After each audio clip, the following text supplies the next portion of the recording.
বন্ধুগণ, আমি কবি মহিউদ্দিন চৌধুরী মাইকেল আপনাদের সামনে আবারও উপস্থিত হয়েছি একটি কবিতা পাঠ নিয়ে। আমার আজকের কবিতার নাম দৈহিক হেতু।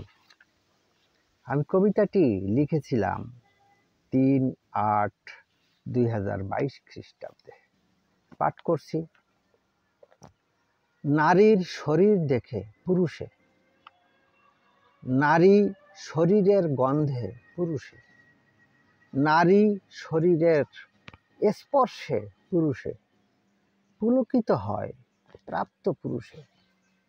পুরুষের শরীর দেখে নারী, পুরুষ শরীরের গন্ধে নারী, পুরুষ শরীরের স্পর্শে নারী পুলকিত হয় যে প্রাপ্ত নারী।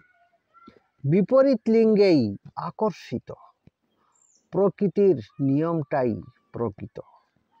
ধরাতে যে যাই বলুক যত, এটাই যে দৈহিক মূল হেতু। আমার এই কবিতাটি যদি আপনাদের ভালো লেগে থাকে, তাহলে যারা এখনও আমার এই ইউটিউব চ্যানেলটি সাবস্ক্রাইব করেন নাই, তাহারা দ্রুত সাবস্ক্রাইব করে লাইক, কমেন্ট, শেয়ার দিয়ে পাশে থাকবেন, এই কামনা রেখে সবাইকে শুভেচ্ছা, শুভকামনা, অবিরাম, অন্তহীন, নিরন্তর পথ চলা। ধন্যবাদ।